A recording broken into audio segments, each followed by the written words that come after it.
Hi ಎಲ್ಲರಿಗೂ Sai kitchen stories ವ್ಲಾಗ್ಗೆ ಸ್ವಾಗತ.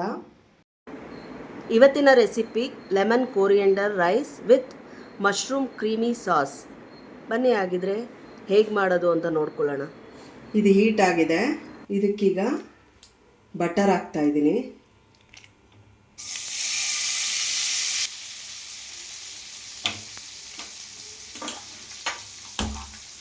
ಲೋ ಫ್ಲೇಮಲ್ಲಿ ಇಟ್ಕೋಬೇಕು. ಮತ್ತು ಇದಕ್ಕೆ 1-2 ಸ್ಪೂನಷ್ಟು ಕೋಕೋನಟ್ ಆಯಿಲ್ ಮಿಕ್ಸ್ ಮಾಡ್ತಾಯಿದ್ದೀನಿ. ನೀವು ಯಾವ ಆಯಿಲ್ ಬೇಕಾದರೂ ಮಿಕ್ಸ್ ಮಾಡ್ಕೋಬೋದು. ಸ್ವಲ್ಪ ಒಂದು ಅರ್ಧ ಸ್ಪೂನಷ್ಟು ಆರಿಗ್ಯಾನೋ ಮಿಕ್ಸ್ ಮಾಡ್ತಾಯಿದ್ದೀನಿ. ಮತ್ತು ಒಂದು ಅರ್ಧ ಸ್ಪೂನಷ್ಟು ಚಿಲ್ಲಿ ಫ್ಲೇಕ್ಸ್.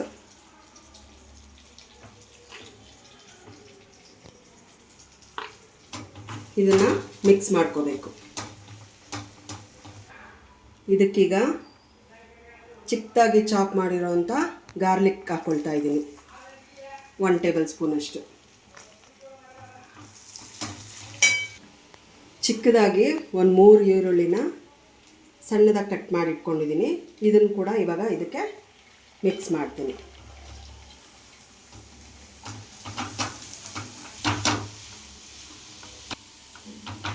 ಈ ಈರುಳ್ಳಿ ಸ್ವಲ್ಪ ಕಲರ್ ಚೇಂಜ್ ಆಗಬೇಕು, ಅಲ್ಲಿವರೆಗೂ ಇದನ್ನು ಫ್ರೈ ಮಾಡ್ಕೊಳ್ತೀನಿ. ಬ್ರೌನ್ ಕಲರ್ ಬರಬೇಕು. ಇದು ಸ್ವಲ್ಪ ಕಲರ್ ಚೇಂಜ್ ಆಗ್ತಾ ಇದೆ. ಈಗ ಇದಕ್ಕೆ ಕೋರಿಯಂಡರ್ನ ಹಾಕ್ತಿದ್ದೀನಿ, ಕೊತ್ತಂಬರಿ ಸೊಪ್ಪು ಮತ್ತು ಚಿಕ್ಕದಾಗಿ ಹಚ್ಚಿಟ್ಕೊಂಡಿರೋ ಮೆಣಸಿನ್ಕಾಯಿ. ಇದನ್ನು ಮಿಕ್ಸ್ ಮಾಡ್ಕೋಬೇಕು ಚೆನ್ನಾಗಿ. ಈಗ ಇದಕ್ಕೆ ಸ್ವಲ್ಪ ಒಂದು ನಿಂಬೆಹಣ್ಣು ತೊಗೊಂಡು ಅದನ್ನು ಸ್ವಲ್ಪ ತುರಿದಾಕಬೇಕು, ಮೇಲಿನ ಸಿಪ್ಪೆ ಸಮೇತ. ಇದನ್ನು ಸ್ವಲ್ಪ ತುರಿದಾಕಿದ್ರೆ ಇದು ಟೇಸ್ಟ್ ಚೆನ್ನಾಗಿ ಬರುತ್ತೆ.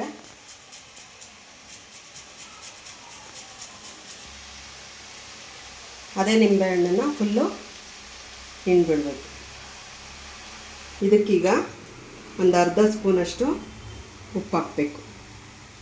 ರುಚಿಗೆ ನೋಡ್ಕೊಂಡು ಹಾಕ್ಕೊಳ್ಳಿ. ಒಂದು ಅರ್ಧ kg ಬಾಸುಮತಿ ರೈಸ್ ತೊಗೊಂಡಿದ್ದೀನಿ. ಇದನ್ನು ಈಗ ನಾನು ಬೇಯಿಸಿಟ್ಕೊಂಡಿದ್ದೀನಿ. ಇದನ್ನ ಈಗ ಇದಕ್ಕೆ ಮಿಕ್ಸ್ ಮಾಡ್ತೀನಿ.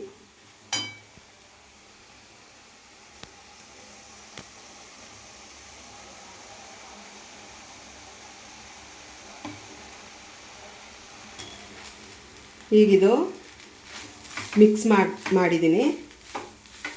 ಉಪ್ಪು ಟೇಸ್ಟ್ ನೋಡಿಕೊಂಡು ಇದನ್ನು ಒಂದು 5 ಮಿನಿಟ್ಸ್ ಲೋ ಫ್ಲೇಮಲ್ಲಿ ಬೇಯಿಸ್ಕೊಂಡು ನಾವು ಸರ್ವಿಂಗ್ ಬೌಲ್ಗೆ ಸರ್ವ್ ಮಾಡ್ಕೋಬೋದು. ಇದೀಗ ರೆಡಿ ಇದೆ.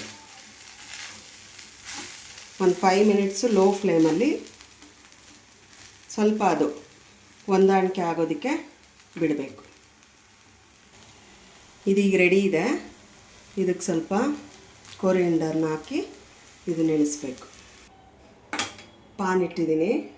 ಇದಕ್ಕೆ 1 ಟೇಬಲ್ ಸ್ಪೂನಷ್ಟು ಆಯಿಲ್ ಹಾಕ್ಕೊಳ್ತೀನಿ.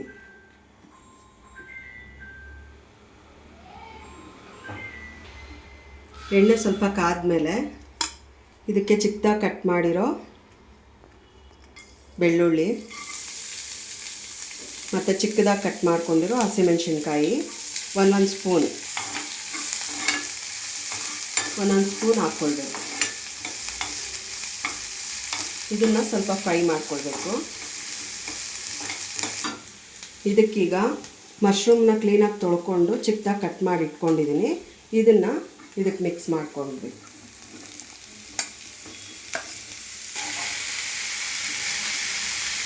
ಈ ಮಶ್ರೂಮಲ್ಲಿ ಸ್ವಲ್ಪ ನೀರು ಬಿಟ್ಕೊಳ್ಳುತ್ತೆ.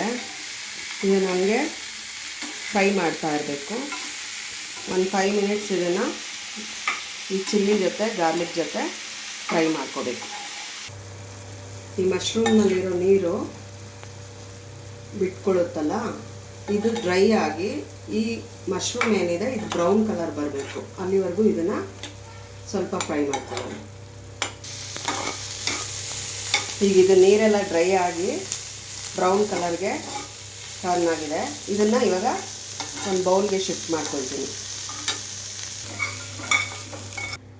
ಇದೇ ಪಾನ್ಗೆ ಲೋ ಫ್ಲೇಮ್ ಇಟ್ಕೊಂಡು ಈ ಬಟರ್ನ ಆ್ಯಡ್ ಮಾಡ್ಕೊಳ್ತಾ ಇದ್ದೀನಿ. ಒಂದು 3 ಸ್ಪೂನಷ್ಟು ಬಟರು.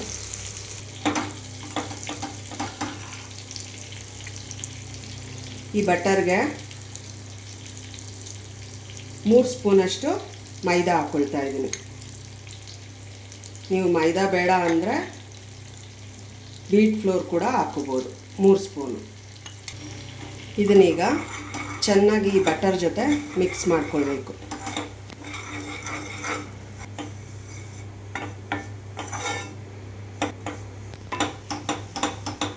ಇದನ್ನು ತಿರುಗಿಸ್ತಾ ಇರಬೇಕು. ಇದು ಒಂಥರ ಸ್ಯಾಂಡಿ ಥರ ಕನ್ಸಿಸ್ಟೆನ್ಸಿ ಬರಬೇಕು.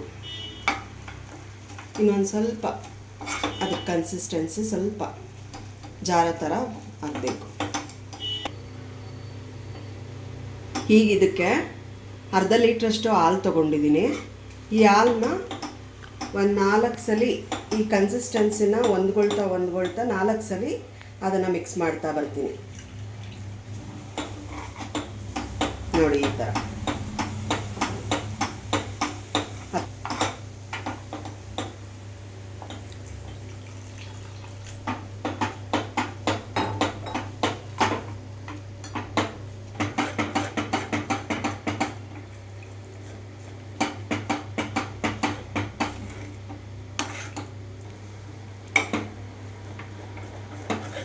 ನೋಡಿ ಇವಾಗ ಇದು ಈ ಕನ್ಸಿಸ್ಟೆನ್ಸಿಲಿ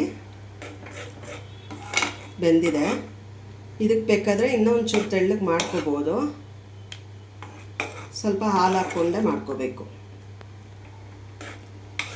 ಇದಕ್ಕೀಗ ನಾವೇನು ಮಶ್ರೂಮ್ನ ಫ್ರೈ ಮಾಡಿ ಎತ್ತಿಟ್ಕೊಂಡಿದ್ವಿ ಅದನ್ನು ಕೂಡ ಇದಕ್ಕೆ ಮಿಕ್ಸ್ ಮಾಡ್ಕೋತೀವಿ.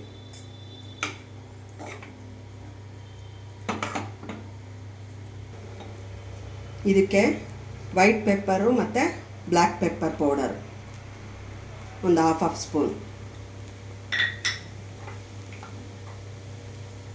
ಒಂದು 1/4 ಚಮಚ ಅಷ್ಟು ಆರಿಗ್ಯಾನೋ,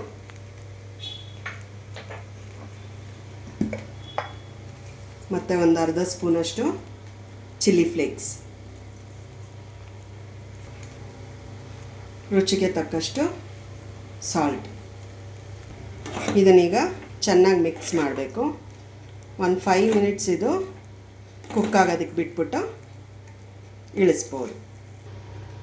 ಈಗ ಇದು ಸಾಸ್ ರೆಡಿ ಇದೆ. ಈಗ ಇದನ್ನು ಬೌಲಿಗೆ ಶಿಫ್ಟ್ ಮಾಡೋಣ.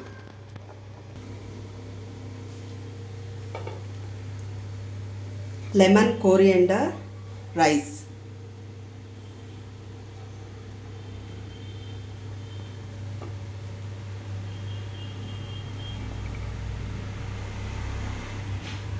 ಇದ್ರ ಜೊತೆ ಕ್ರೀಮಿ ಮಶ್ರೂಮ್ ಸಾಸ್.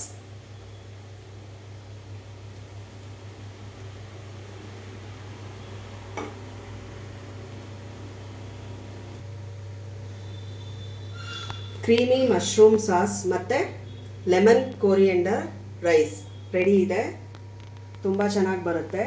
ಒಂದ್ಸಲಿ ಟ್ರೈ ಮಾಡಿ. Thank you.